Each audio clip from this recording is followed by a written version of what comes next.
Hi everyone, this is Nityanand Kumar and welcome to all of you in Loga Edware Coaching Center.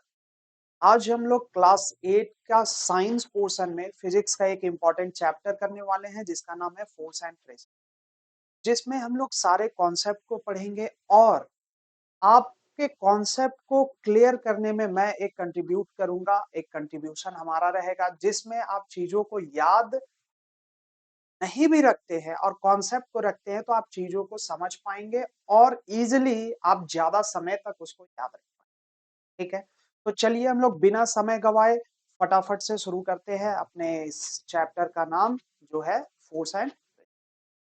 तो इस force and pressure से सबसे पहले तो ये है कि अपने अंदर एक सवाल क्रिएट होना चाहिए। जैसा कि आप देख रहे हैं यहाँ पे एक फुटबॉल का स्टेडियम है, यहाँ पे एक बॉल आया और आकर रुक गया।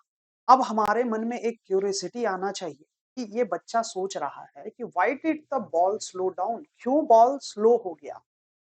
अब यहाँ पे एक चीज है कि will this ball start moving on it's on, क्या ये बॉल खुद से स्टार्ट हुआ होगा।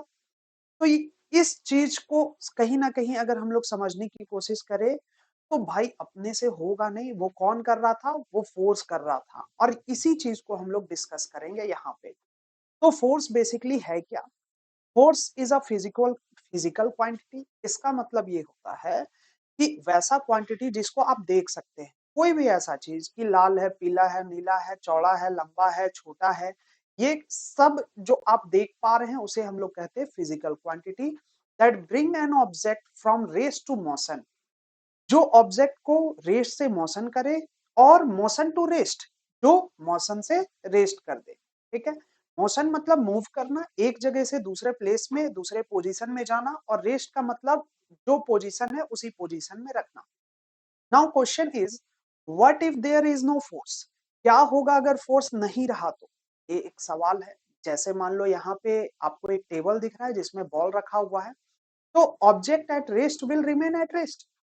ऑब्जेक्ट अगर फोर्स नहीं होता है तो जो ऑब्जेक्ट जहां है वहीं पे रह जाएगा, बदलने वाला नहीं है। क्यों? क्योंकि फोर्स ही नहीं है। नाउ अगर मान लो कोई बॉडी मोशन में है तो मोशन में ही रहेगा, जैसा कि आपको यहाँ पे एग्जांपल दिख रहा है। Object in motion will remain in motion. कोई भी ऑब्जेक्ट अगर कंटिन्यू मोशन में अगर वो है तो उसको रोकने वाला कोई नहीं है, मतलब फोर्स लगा नहीं रहा है कोई उसे रोकने के लिए। इसका मतलब है कि जो मोशन में है वो मोशन में रहेगा, जो रेस्ट में है वो रेस्ट में रहेगा। नाउ अब हमारे मन में आ रहा है, ये देखिए न्यूटन साहब है जो एप्पल के साथ है, ये इनका बहुत अच्छा एग्जाम्पल, सबको ही जानते हैं इस चीज को। अब देखो एक इंसान है जो इस गाड़ी को पुश कर रहा है। A man applies a force in the form of push. ये फोर्स लगा रहा है किस फॉर्म में? पुश करके लगा रहा है। ठीक है, नाउ अब यहाँ पे देखो इस जगह पे वही चीज हम लोग बोलेंगे कि एक बुल बैल को देखो, applies a force in the form of pull. अब बैल खींच रहा है गाड़ी को, इसका मतलब वो क्या कर रहा है? खींचना मतलब पुल कर रहा है, तो वो फोर्स लगा रहा है पुल करके, राइट। तो हम लोग एक तरह से कह सकते हैं कि पुश और पुल करके हम लोग फोर्स अप्लाई करते हैं। यहाँ पे यही चीज को मेंशन किया गया, राइट। तो a force is a push और pull upon an object resulting from its interaction with another object. क्या कर रहे हैं कि एक फोर्स क्या है? पुश और पुल है, जो किसी ऑब्जेक्ट पे लगाया जाता है जब वो किसी दूसरे ऑब्जेक्ट से इंटरेक्ट होता है तो। ठीक है, ऑफ कोर्स सही बात है, यही डेफिनेशन भी आएगा।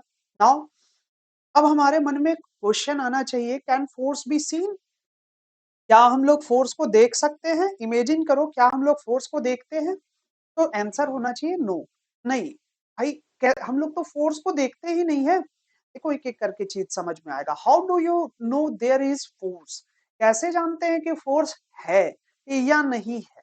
तो बाई इट्स इफेक्ट, हम लोग इफेक्ट से जान सकते हैं कि फोर्स है। दिखता तो नहीं है, इफेक्ट बता देगा कि हाँ भाई वो फोर्स है वहां पे या फिर नहीं है।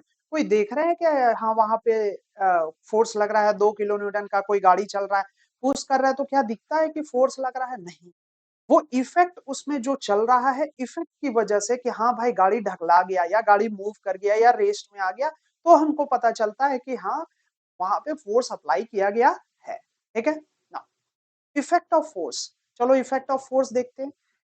फोर्स क्या करता है, रेस्ट है तो मोशन में कर सकता है, ठीक है। When the ball kicked, ball moves. अगर एक फुट यहाँ पे देखो एग्जांपल है, एक बहुत सुंदर तुम्हारी तरह एक बच्चा है और वो एक बॉल से मारा, हिट किया तो बॉल आगे चला गया, तो रेस्ट में था तो वो किस में हो गया, मोशन में हो गया, राइट। नाउ अब दूसरा है मोशन से रेस्ट। दूसरा मोशन से रेस्ट में हो सकता है, जैसे मान लो यहाँ पे क्रिकेट का बॉल कैच करने के लिए खिलाड़ी दौड़ा और कैच कर लिया, तो वो मूव कर रहा था और उसको वो पकड़ लिया, मतलब रेस्ट में कर दिया। The ball is caught by the fielder, ठीक है। Now force caught is used to change the state from motion to rest. Force क्या है, फोर्स जो कैच लिया, वो जो रोका, वो क्या किया, मोशन से रेस्ट में उस बॉल को कर दिया, तो फोर्स ही तो किया, है ना। चेंज इन स्पीड, तीसरा है चेंज इन स्पीड, स्पीड को बदल देता है। जैसे यहाँ पे by stepping brakes, accelerator and speed changes. Of course होता ही है, गाड़ी में देख लो, गाड़ी में क्या करते हैं हम लोग, गाड़ी चला रहे हैं, गाड़ी चल रहा है, उसमें हम लोग ब्रेकर का यूज करते हैं, ब्रेक जैसे लगाते हैं तो वो स्पीड को रोक देता है, तो वहां पे क्या अप्लाई किया गया है, वहां पे फोर्स अप्लाई, ठीक है। नाउ यहाँ पे लिखा हुआ है फोर्स मतलब ब्रेक्स या फिर accelerator is use to change the speed. Accelerator होता है स्पीड को बढ़ाने के लिए और ब्रेकर होता है, ब्रेक मतलब स्पीड को घटाने के लिए। तो वो क्या कर रहा है, फोर्स ही है जो वहां पे अप्लाई किया गया है, राइट। आगे बढ़ते हैं। Change in direction, change in direction, of course force क्या कर सकता है, डायरेक्शन को बदल सकता है। जैसे मान लो यहाँ पे देखो एक मस्त खिलाड़ी है, the player hits the ball to change the direction. जब बॉल आता है तो किसी और डायरेक्शन में आता है, जब मारता है एक शॉट खींच के तो फिर दूसरे डायरेक्शन में चला जाता है बॉल। तो इस चीज को हम लोग को देखना है। फोर्स मतलब वहां पे फोर्स कौन हिट करने से हुआ है, use to change the direction, सही बात है। आगे बढ़ते हैं। Now change in shape, change in shape मतलब वो अपने शेप को, स्ट्रक्चर को बदल सकता है, डायमेंशन को बदल सकता है। जैसे देखो एक रबड़ को ले लो और खींचो, तानो, तो वो क्या किया, वहां पे उस जगह पे वो अपने शेप को ही बदल लिया, राइट। तो ये भी है, ये भी क्या लग रहा है, फोर्स लग रहा है। तो रबर स्ट्रिंग इज स्ट्रेच्ड, जैसे हम लोग उसको खींचते हैं तो वो वहां पे क्या लगा हुआ है, फोर्स लगाए, तब तो वो क्या किया, शेप को चेंज किया, ठीक है। नाउ फोर्स मतलब यहाँ पे फोर्स हो रहा है स्ट्रेचिंग की मदद से, is use to change the shape. So the different effects of force are, बहुत सारे हैं। जैसे यहाँ पे देखो बहुत सारे, मोशन को चेंज करना, रेस्ट से मोशन में लाना पहला नंबर, दूसरा नंबर बॉल को रोक लेना, मतलब मोशन से रेस्ट में आना पहला नंबर है, रेस्ट से मोशन में जाना, ब्रेक लगा के या फिर एक्सलरेटर दबा के उसको उसको क्या करना, स्पीड को चेंज करना। फिर उसके बाद डायरेक्शन को बदलना, नेक्स्ट है तुम्हारा डायरेक्शन को बदलना, ये वाला। और नाउ सबसे अंतिम में है, इस जगह पर आप क्या कर रहे हो, शेप को चेंज कर रहे हो। जैसे यहाँ पे देख लो, आपको स्क्रीन पे देख रहा है कि फोर्स लगा के आप किसी को शेप को बदल रहे हो, राइट। तो ये सब चीज है जो आपको दिमाग में रखना होगा। रेस्ट से मोशन, मोशन से रेस्ट, एक change in speed, change in direction, और फिर चेंज इन शेप। तो इतना बात है जो कि आपको ध्यान में रखना होगा, राइट। आगे बढ़ते हैं।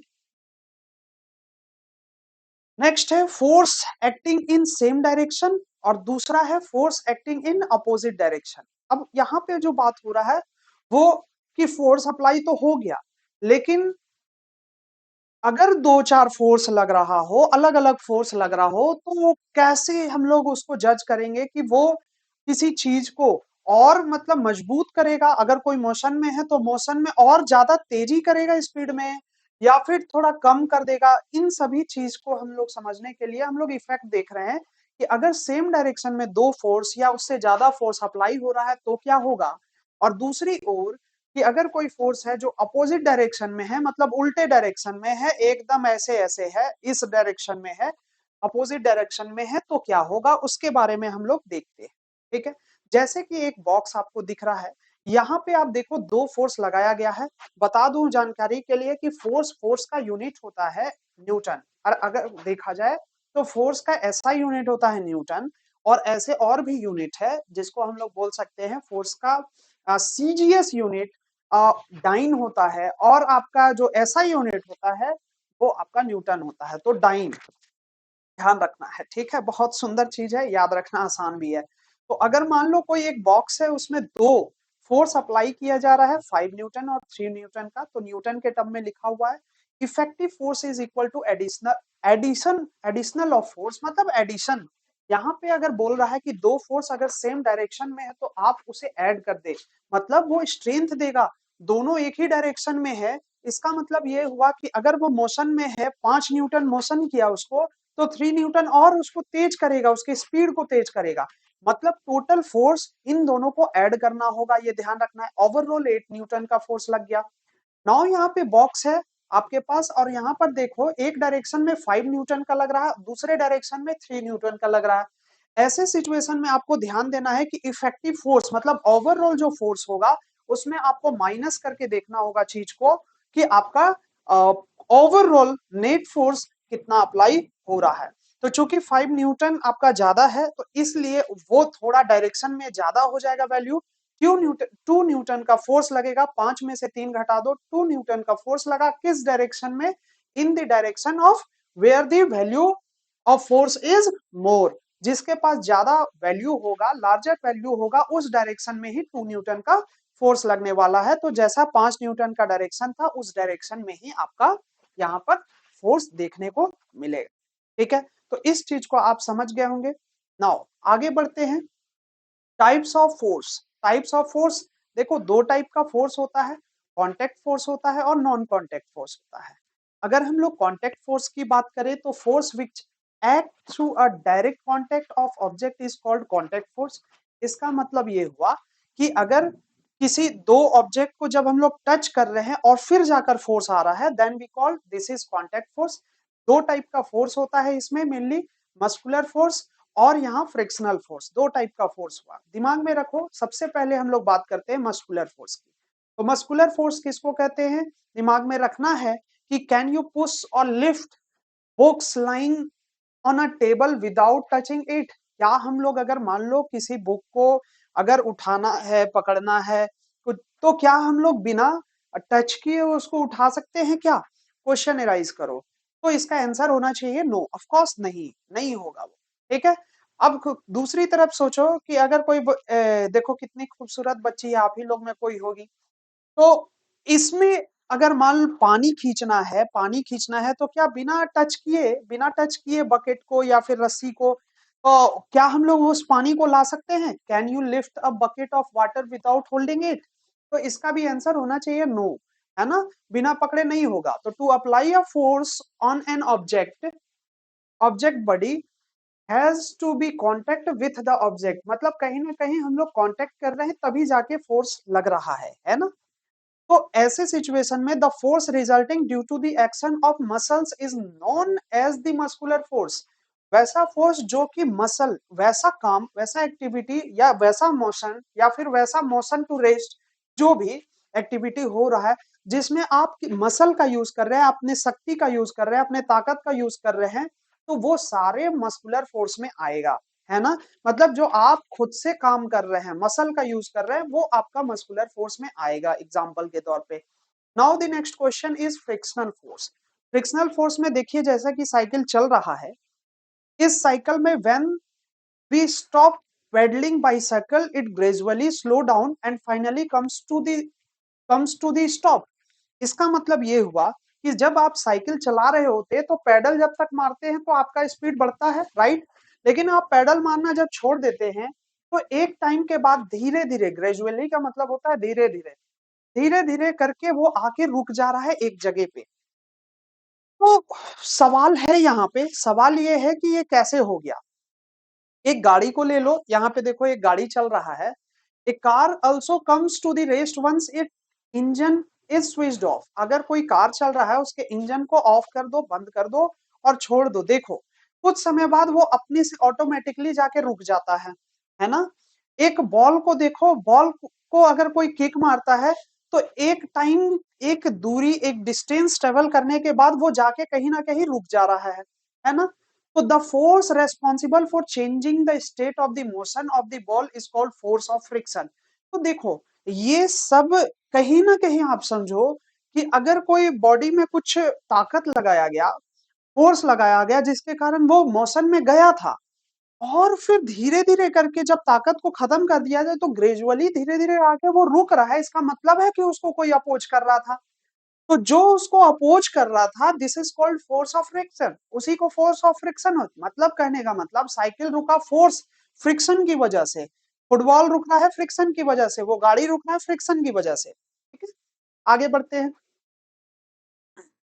तो यहाँ पे मोशन हुआ, अब यहाँ मोशन हुआ है और यहाँ पे फ्रिक्शन है। तो फ्रिक्शन क्या है? फ्रिक्शन एक फोर्स है जो कि उस मोशन का अपोज कर रहा है। मतलब कुल मिला के ये ध्यान में रखना कि फ्रिक्शन एक ऐसा फोर्स है which opposes the motion of any object. मतलब वो मोशन को अपोज कर रहा है, और वो कब है? जब वो किसी के कांटेक्ट में है। उसी चीज को देखेंगे, friction acts opposite to the direction of the motion. मतलब ये कि फ्रिक्शन हमेशा अपोज करता है मोशन के डायरेक्शन को। ठीक है, आगे बढ़ो। नेक्स्ट है हमारे पास non contact force, a force which act between two objects even if are not in contact is called non contact force. तो ध्यान देना, यहाँ पे जब नॉन कॉन्टेक्ट फोर्स के बारे में हम लोग बात कर रहे हैं तो इसमें बिना दो ऑब्जेक्ट को टच किए ही फोर्स अप्लाई हो रहा है, उसको हम लोग नॉन कॉन्टेक्ट फोर्स बोलते हैं। इसके भी एग्जाम्पल है, आप तीन एग्जाम्पल, जनरली तीन एग्जाम्पल जैसे देख लो, ग्रेविटेशनल फोर्स, इलेक्ट्रोस्टैटिक फोर्स और मैग्नेटिक फोर्स है, जिसके बारे में हम लोग वन बाय वन करते हैं। नाउ एक एक करके डिस्कस करते हैं। ग्रेविटेशनल फोर्स क्या है? ग्रेविटेशनल फोर्स उसको देखो। तो ग्रेविटेशन, गौर करना ये चीज को, यहाँ पे न्यूटन, यही तो एगो चमत्कार हुआ था। अब इसमें थोड़ा सा कॉमेडी भी बनता है कि अगर कोई एप्पल अगर न्यूटन के माथे, किसी और के माथे में गिर जाता, ये न्यूटन बाबा के हाथ में क्यों गिरा? पूरा कांड हो गया, पूरा साइंस बन गया। तो ये कॉमेडी के तौर पे है, लेकिन पढ़ने वाले, समझने वाले, या फिर आने वाले टाइम पे जब आप जाइएगा तो समझेगा कि उसी के कारण तो हम लोग इतना सारा चीज डिजिटली भी कर पा रहे हैं, नहीं तो पॉसिबल नहीं हो पाता है ना। तो object get pull down earth due to the force of gravity. ये जो एप्पल गिरा है वो किसके कारण गिरा है? तो फोर्स ऑफ ग्रेविटी के कारण। वो नीचे ही क्यों गिरा, सवाल था ना। दूसरी ओर अगर हम लोग देखें कि gravitational force is always a force of attraction, ये ध्यान रखना है कि ग्रेविटेशन क्या है? ग्रेविटेशन फोर्स ऑफ अट्रैक्शन है। देखो एक चीज समझो, इसमें हम थोड़ा सा ऐड कर देते हैं चीजों को। ग्रेविटेशनल फोर्स का मतलब होता है कि दो ऑब्जेक्ट के बीच में जिसके पास मास है, जिसके पास भी अपना एक मास है, उस दो ऑब्जेक्ट के बीच में ग्रेविटेशनल फोर्स, अट्रैक्शन वाला फोर्स काम करता है। लेकिन अगर अर्थ बहुत चूंकि बड़ा है, अर्थ काफी बड़ा है, और दूसरा ऑब्जेक्ट बहुत छोटा है, तो अर्थ का ग्रेविटेशन बहुत ज्यादा मात्रा में, ज्यादा वैल्यू में दिखता है। अगर मान लो हमारे पास दो ऑब्जेक्ट है ना, तो दो ऑब्जेक्ट के बीच में भी लग रहा है ग्रेविटेशनल फोर्स, लेकिन चूंकि दोनों का मास कम है इसलिए कम लगता है, फोर्स ऑफ अट्रैक्शन कम होता है, तो उसको बोलते हैं ग्रेविटेशनल फोर्स। अब इन्हीं सब चीज में अगर दो ऑब्जेक्ट में एक ऑब्जेक्ट जब अर्थ हो जाए तो उसको हम लोग ग्रेविटी का नाम देते हैं। किसका नाम देते हैं? ग्रेविटी का नाम देते हैं। तो यही चीज है, आपको यहाँ पे मेंशन करने बोल रहा है कि gravitational force is always a force of attraction. सही बात है, हमेशा फोर्स ऑफ अट्रैक्शन ही होगा। ग्रेविटेशनल फोर्स में जैसे झरना नीचे की ओर ही जा रहा है ना, पानी नीचे की ओर ही गिर रहा है, हम लोग भी नीचे की ओर गिरते हैं। Why does the river water starts flow downwards? क्यों नीचे की ओर जाता है? Water in river flow downwards due to the force of gravity. किसके कारण? फोर्स ऑफ ग्रेविटी के कारण। ठीक है, अब नाउ दूसरा है इलेक्ट्रोस्टैटिक फोर्स। चलो आओ इलेक्ट्रोस्टैटिक फोर्स के बारे में समझो कि दो चार्ज्ड बॉडी जब होता है ना, तो बिना टच किए एक दूसरे को अट्रैक्ट करता है। तो देखो चार्ज दो टाइप का होता है, पॉजिटिव चार्ज होता है और निगेटिव चार्ज होता है ना। और हम लोग ये भी जानते हैं कि पॉजिटिव, दो दो लाइक चार्ज मतलब पॉजिटिव पॉजिटिव या निगेटिव निगेटिव एक तीसरे दूसरे को रिपल करता है, और पॉजिटिव निगेटिव मतलब दो opposite unlike charge, positive negative या निगेटिव पॉजिटिव एक दूसरे को अट्रैक्ट करता है। तो एग्जांपल के लिए देखो यहाँ पे हमारे पास इबोनाइट रॉड है, ये एक ग्लास रॉड का एग्जांपल दिया है और एक सिल्क क्लॉथ है। तो ग्लास रॉड और सिल्क क्लॉथ हम लोग क्या करते हैं, do you observe any effect? यहाँ पे क्या देखना है, अभी तो कोई इफेक्ट नहीं हो रहा है। जब कागज के सामने उसको लाते हैं ना, किसको, ग्लास रॉड को, या फिर आप जो सिल्क क्लॉथ है उसको सामने लाते हैं पेपर के, तो उस वक्त कुछ इफेक्ट नहीं दिख रहा होता है। लेकिन बाद में जब इसको हम लोग रगड़ देते हैं, ये जो ग्लास रॉड है ना उसको सिल्क क्लॉथ से जब रगड़ देते हैं और हटाते हैं, तो याद रखना कि ग्लास रॉड हमेशा पॉजिटिव चार्ज हो जाता है और जो सिल्क क्लॉथ है वो निगेटिव चार्ज हो जाता है। अब यहाँ पे अगर मान लो हम इस चीज को यहाँ पे ले आए, तो देखना कि ग्लास वो क्या होता है, उन दोनों में अलग अलग अगर ले जाके रखो तो कागज का टुकड़ा चिपकने लगता है। ठीक है, बाल का भी वही कॉन्सेप्ट है ना, बाल और कंघी स्केल से ऐसे करके रगड़ के जब हम लोग करते हैं तो वो भी होता है, वही प्रिंसिपल है। उसमें क्या हो रहा है, चार्ज डिस्ट्रीब्यूट हो जा रहा है और एक चार्ज्ड बॉडी हो जा रहा है। देखो हर ऑब्जेक्ट में नंबर ऑफ चार्जेस सेम होता है ना, ऐसा नहीं है कि खत्म है, अंदर भरा पड़ा है लेकिन सेम अमाउंट में, जितना पॉजिटिव चार्ज है उतना निगेटिव चार्ज है। लेकिन किसी चीज के मतलब होता क्या है कि किसी एक इलेक्ट्रॉन के घट जाने से पॉजिटिव चार्ज हो जाता है और किसी इलेक्ट्रॉन के ऐड हो जाने से वो निगेटिव चार्ज हो जाता है। तो बस यही कॉन्सेप्ट है, इतना अभी दिमाग में नहीं रखना है, बस यही चीज समझो कि यहाँ पे आप क्या कर रहे हैं, यहाँ पे चार्ज करके किसी भी ऑब्जेक्ट को इस जगह पे आप फोर्स दिखाने की कोशिश कर रहे हैं, इसी को बोलते हैं इलेक्ट्रोस्टैटिक फोर्स। तो bits of paper get attracted, अब यहाँ अट्रैक्ट होने लगा, तो इसी चीज को यहाँ पे समझाया है। तो the force exerted by a charged body on the another charged body or uncharged body is known as electrostatic force. A force exerted by a charged body on another charged body, अब देखो एक charge है और कोई अनचार्ज भी है ना, तो कोई दिक्कत का बात नहीं है, मतलब दिमाग में रखना कि एक चार्ज होना चाहिए। ठीक है, अब वो चार्ज बॉडी को भी अट्रैक्ट कर सकता है, अनचार्ज बॉडी को भी अट्रैक्ट कर, बस एक को चार्ज बॉडी होना चाहिए था।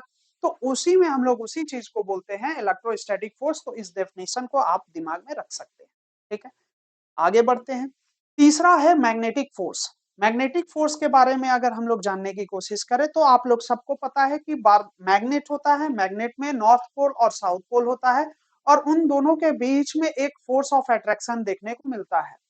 ठीक है, नाउ अब यहाँ पे एक चीज समझना है कि देखो एक चीज यहाँ पे ये देखो कि इस जगह पे अगर हम लोग देखते हैं तो नॉर्थ पोल और साउथ पोल एक तरफ था तो यहाँ पे अट्रैक्शन का काम हुआ। लेकिन वही चीज अगर हम लोग नॉर्थ पोल एक जगह कर लिए या फिर साउथ पोल और साउथ पोल एक जगह करते तो फोर्स ऑफ रिपल्सन होता।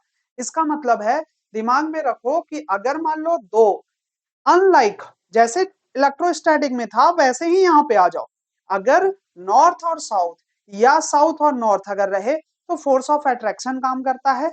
और वही चीज अगर हम लोग बात करें कि नॉर्थ और नॉर्थ है या साउथ है, दोनों मतलब सेम टाइप का पोल है, उसको बोलते हैं पोल।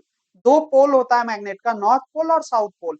तो यहाँ पे अगर मान लो सेम पोल है तो ऐसे सिचुएशन में फोर्स ऑफ रिपल्सन काम करता है। ठीक है, तो यहाँ पे यही चीज को मेंशन किया है और लिखा है कि force exerted by a magnet without being in contact with it is called magnetic force.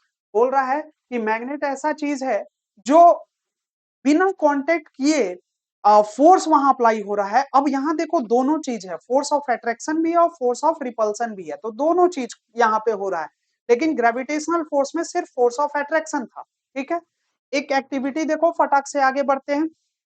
जैसे कि इस बकेट को ये बच्ची जो आपकी तरह सेम टू सेम दिख रही है तो वहां पे कौन सा फोर्स, यहाँ पे एफर्ट लगाया गया है, ऑफ कोर्स फोर्स लगाया गया है या नहीं लगाया गया? तो आपका सवाल होना चाहिए यस लगाया गया है। फिर क्वेश्चन बोल रहा है is the effort involve N interaction between two object, क्या वो टच करके बनाया गया है, टच करके फोर्स लगाया गया है या विदाउट टच है? तो ये टच करके बनाया गया है। फिर है firing a bucket from a gun. ठीक है, अब देखो यहाँ से, सॉरी हम बकेट क्यों बोल रहे हैं, बकेट में मारेगा तो गर्दा उड़ा देगा, दीवार में मारो। ठीक है, तो bullet from a gun, firing a bullet from a gun, gun से एक वॉल पे बंदूक चलाओ। ठीक है, अब इस जगह पर देखो वो गया एकदम फटाक से जाके लगा, है ना, तो फोर्स तो अप्लाई किया गया है, सही बात है। अब यहाँ पे क्या टच करके ही किया गया है? तो ऑफ कोर्स टच करके आप किए हैं, यहाँ पे दिख रहा है आपको, तब तो बंदूक आप पकड़े हुए हैं ना। तो is the effort involve on the interaction between two object? Yes of course. ठीक है, नाउ नेक्स्ट है मूविंग अ ट्रॉली।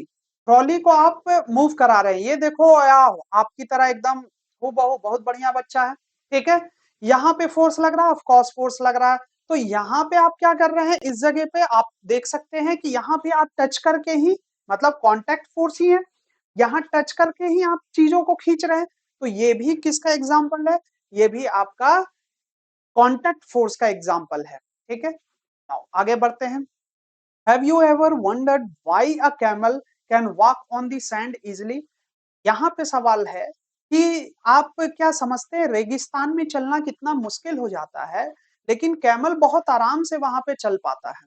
ठीक है, फिर उसके बाद नेक्स्ट सवाल है कि why tyres is heavy vehicles are wider?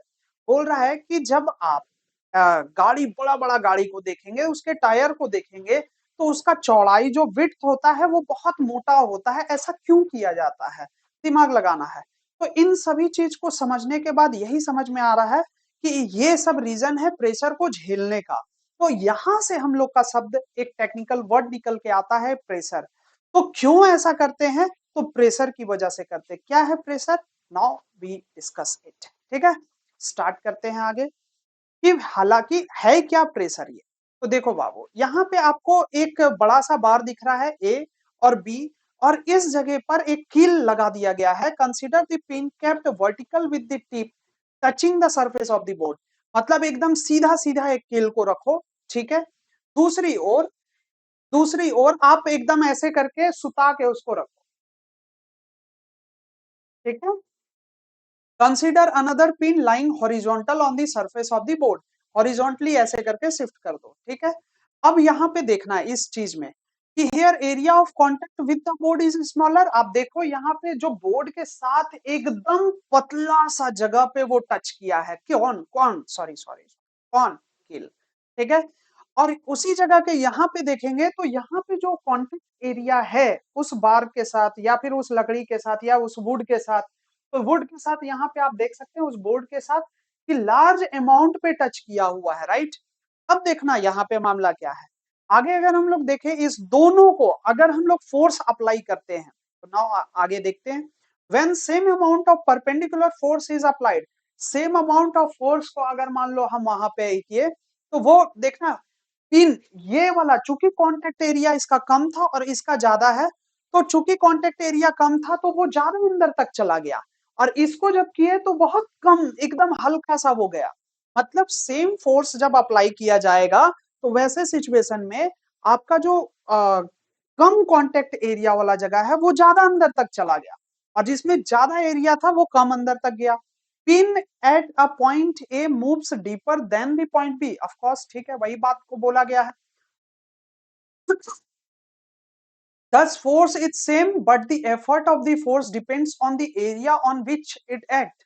इस चीज को यहाँ पे ये समझाया जा रहा है कि देखो कि किस तरीके से दोनों चीज ठीक है, फोर्स भी उतना ही लगाया गया है, बट लेकिन इन दोनों सिचुएशन में एक चीज डिफरेंट था, वो है area, touching area, contact area. तो कांटेक्ट एरिया जिसमें ज्यादा अंदर गया है उसमें कम था, और जिसमें जिसमें कम गया है वो ज्यादा एरिया था उसमें, कांटेक्ट एरिया, राइट। तो ये जो डिफरेंस है ना, ये डिफरेंस कहां से आ रहा है? वो आ रहा है प्रेशर से। तो देयरफॉर प्रेशर को हम लोग डिफाइन करते हैं force upon area. Force upon area, force को जब एरिया से डिवाइड करते हैं, वो भी कांटेक्ट एरिया से डिवाइड करते हैं, तो जाके हम लोग को फाइनली प्रेशर मिलता है। एरिया मतलब सिंपल उसका यूनिट मीटर स्क्वायर है, और अगर यूनिट सरफेस एरिया मतलब क्या हुआ कि 1 मीटर स्क्वायर, इसका मतलब क्या हुआ?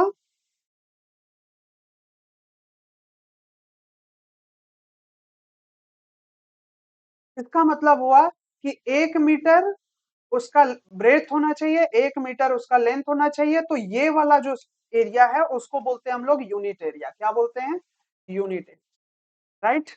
अब देखो आगे बढ़ते हैं।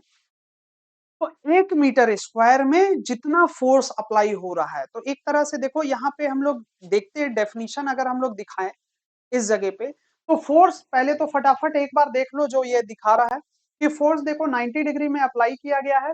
Force is applied perpendicular to the surface of the board at the head of the pin. सही बात है, ठीक है। वही चीज, ये जो चीज है ना, जो फोर्स को अप्लाई किया गया है उसको हम लोग बोलते हैं थ्रस्ट, परपेंडिकुलर फोर्स। थ्रस्ट मतलब फोर्स ही है। थ्रस्ट का मतलब होता है परपेंडिकुलर फोर्स अप्लाई जो किया गया। फोर्स किसी भी डायरेक्शन में हो सकता है, ऑब्लिक भी हो सकता है, ऑब्लिक मतलब टेढ़ा मेढ़ा, है ना। लेकिन यहाँ पे जब परपेंडिकुलर फोर्स अप्लाई करते हैं then we call it is called thrust. ठीक है, इस चीज को दिमाग में रखना। नाउ, तो force applied on unit area is called pressure. Force जब हम लोग यूनिट एरिया में, यूनिट एरिया क्यों बोल रहे हैं, क्योंकि एरिया का वैल्यू अगर 1 हो जाएगा तो फोर्स प्रेशर के बराबर है। अगर एरिया का वैल्यू 1 हो जाए तो फोर्स एरिया के बराबर हो, प्रेशर के बराबर हो गया। इसका मतलब हुआ कि फोर्स अप्लाइड ऑन, फोर्स जितना लगाया गया है किस में, यूनिट एरिया में, मतलब 1 मीटर स्क्वायर में, उसी को हम लोग प्रेशर बोलते हैं। ये एक छोटा सा डेफिनेशन हो गया लिखने के लिए। अब गौर करो यहाँ पे, ये जो चीज समझाया गया है इसमें समझना, एरिया का वैल्यू कम अगर होता है तो प्रेशर का वैल्यू ज्यादा होता है, अभी जस्ट समझाएं, यही चीज था यहाँ पे। और एरिया का वैल्यू जब ज्यादा होता है तो प्रेशर का वैल्यू कम हो जाता है। यही तो है प्रेशर, मतलब क्या हुआ, झेलना। ठीक है, मतलब ज्यादा ताकत वहां पे लग रहा है, राइट। तो इस कॉन्सेप्ट का यूज हम लोग बहुत जगह करते हैं, देखना। Activity to understand relation between pressure and area, जैसे किल, किल को पतला क्यों किया जाता है, इसलिए तो किया जाता है, देखो उल्टी तरफ से मारेंगे तो इफेक्ट कम होगा, लेकिन सीधे तरफ से मारेंगे तो भाई बहुत ज्यादा अंदर तक जाएगा, है ना। वही चीज आगे जाए कि क्या आप ऑब्जर्व कर रहे हैं, तो आप ऑब्जर्व कर रहे हैं कि वहां पे किल जल्दी नहीं जाएगा अंदर, लेकिन दूसरे तरफ जाएगा। क्यों ऐसा है, क्योंकि इसका एरिया, पहले वाले में एरिया उसका ज्यादा है, तो एरिया ज्यादा है तो प्रेशर वहां पे कम होगा, और वही दूसरे वाले में जाएंगे तो एरिया कम है तो प्रेशर ज्यादा लगेगा। ठीक है, तो ये दोनों एक दूसरे का इनवर्सली प्रोपोर्शनल है, इसी को बोलते हैं, एक बढ़ रहा है दूसरा कम हो रहा है तो उसको बोलते हैं इनवर्सली प्रोपोर्शनल। ठीक है, जो आप मैथ्स में पढ़ रहे हो। नाउ नेक्स्ट है कि स्कूल का बैग ब्रॉड शोल्डर स्ट्रैप क्यों होता है ना। तो इसका भी रीजन सेम चीज है कि the pressure produced by a given force depends on the area of the surface on which the force acts. ठीक है, greater the surface area less is the pressure of produce. अगर हम लोग bag को में अगर उसका वेट को कम कर देंगे तो हमको ज्यादा झेलना पड़ेगा, ज्यादा फील होगा प्रेशर। वही चीज वेट को ज्यादा बढ़ा देंगे तो हमको प्रेशर कम झेलना पड़ेगा। यही कॉन्सेप्ट है, क्योंकि area and pressure inversely proportional है। School bag have broad shoulder straps so that the weight of the bag is distributed on large surface area and hence pressure decrease on the shoulder। क्योंकि जब width बड़ा होता है तो जो wait है bag का वो हमको ज्यादा बड़ा एरिया में प्रेशर झेलना पड़ता है, इसलिए हमको ज्यादा कम प्रेशर फील होता है। वही कम अगर होता तो ज्यादा हमको वेट भारी टाइप का लगता और प्रेशर हमको ज्यादा झेलना पड़ता। यही कॉन्सेप्ट है। ठीक है, आगे बढ़ते हैं। Why are the sky boats that are used to glide over snow long and broad? क्यों जो स्केटिंग करने वाला होता है ना, फिगर है, हाँ बहुत बढ़िया, देखो फिगर है, जो स्केटिंग करने वाला होता है ना उसको लंबा चौड़ा क्यों बनाया जाता है, ये चीज सोचो। ठीक है, सेम कॉन्सेप्ट है। Effect of force decrease as area increase, area जितना बढ़ेगा तो फोर्स, फोर्स तुम्हारा जो है ना, मतलब जो इफेक्ट ऑफ फोर्स, मतलब प्रेशर की बात हो रही है, जो प्रेशर है फील करेंगे हम लोग उसको कम फील करेंगे अगर एरिया ज्यादा होता है तो। ठीक है, ऐसे में बर्फ टूटेगा नहीं और क्या। Due to long and broad board, effect of the force applied by the board on ice decrease and hence sliding on ice becomes easier। ठीक है, स्लाइड करना आसान हो जा रहा है क्योंकि आप ज्यादा एरिया में हो गए तो प्रेशर उसमें कम लग रहा है, तो आप स्मूथली चीजों पे आगे बढ़ सकते हैं। नहीं तो हो सकता है कि कम रहता तो धसी हो जाते वहीं पे। ठीक है, क्योंकि ज्यादा प्रेशर तो झेल नहीं पाएगा बर्फ। ठीक है, now is pressure exerted only by the solid. अब ये बड़ा इंटरेस्टिंग क्वेश्चन आ गया कि क्या प्रेशर सिर्फ सॉलिड में होता है। देखो 3 स्टेट है ना, सॉलिड लिक्विड गैस, तो क्या हम लोग सिर्फ सॉलिड में ही फील कर सकते हैं प्रेशर को। तो ये जो चीज है, ये ये जो चीज है ना, ये आपको नेक्स्ट वाले हम लोग लेक्चर में करेंगे इस चीज को कंप्लीट। उम्मीद करते हैं ये चीज समझ में आया। ऐसा नहीं है, इसके बारे में हम थोड़ा सा डिस्कस कर लेते हैं कि नहीं भैया ऐसा नहीं होता है। प्रेशर सिर्फ सॉलिड में नहीं, लिक्विड में भी होता है और गैस में भी होता है, लेकिन उसको हम लोग थोड़ा सा नाम अलग दे देते हैं। ठीक है, तो इसके बारे में हम लोग डिस्कस करेंगे बाद में, जिसको सिटी का भी नाम दे देते हैं इस तरीके से। तो आज का वीडियो में इतना ही है। अगर ये चीज पसंद आ रहा है तो आप, चाहूंगा मैं कि ज्यादा लोगों तक शेयर कीजिए और मोटिवेट कीजिए हम लोग को। इस तरीके से लगातार वीडियो बनाएंगे। कोई भी डाउट आएगा तो आप पूछ सकते हैं। तब तक के लिए थैंक यू सो मच।